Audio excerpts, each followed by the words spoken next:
Venice is one of those rare cities that feels impossible until you see it. Start at St. Mark's Square early, before the crowds swallow its extraordinary scale. Then leave the square and slip into canals where Venice becomes quiet and intimate. The Rialto Bridge gives you one of the Grand Canal's most classic views. Beside Doge's palace, centuries of power meet the romance of the lagoon. Across the water, Santa Maria della Salute glows beautifully near sunset. For bright colors and calmer lanes, save time for a Murano side trip. Back in Venice, the Vaporetto is the practical way to move by water. When hunger hits, order cicchetti and eat the Venetian way.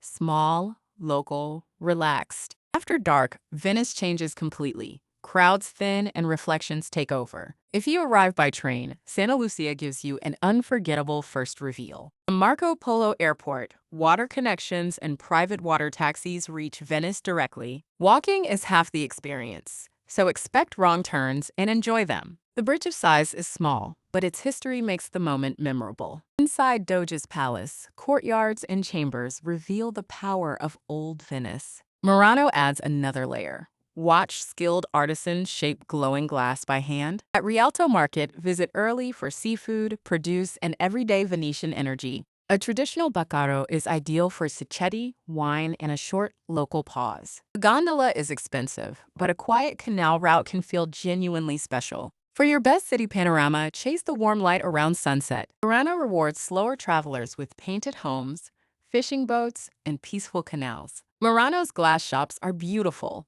but buy carefully and compare quality. Venice can experience acqua alta, so check local conditions during wetter periods. Need a break from stone and crowds?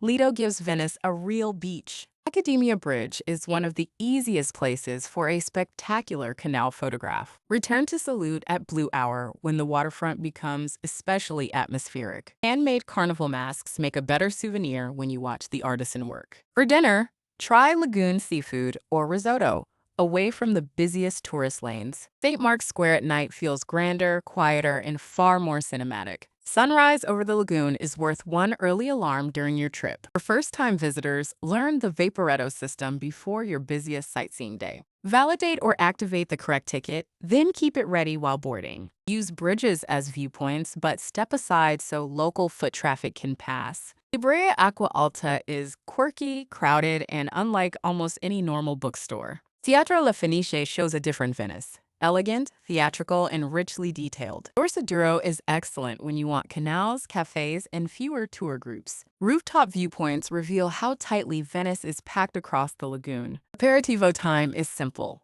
One drink, a few cicchetti, and good conversation. A private water taxi is memorable, but use it when comfort justifies cost. The smartest sightseeing trick is still simple. Visit famous places very early. On the Vaporetto, stay alert for stops and enjoy palaces from water level. Download offline maps. Narrow lanes can confuse even confident travelers within minutes. Breakfast can be quick.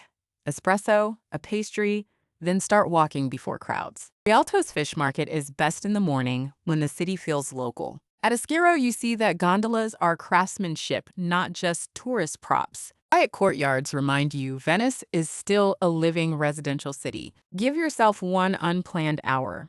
Venice is best when curiosity chooses the route. Respect the city. Don't block bridges, litter, or treat canals like playgrounds. Before traveling, check official Venice rules, transport updates, and any access requirements. If Venice is on your list, save this guide and subscribe to VoxThorn.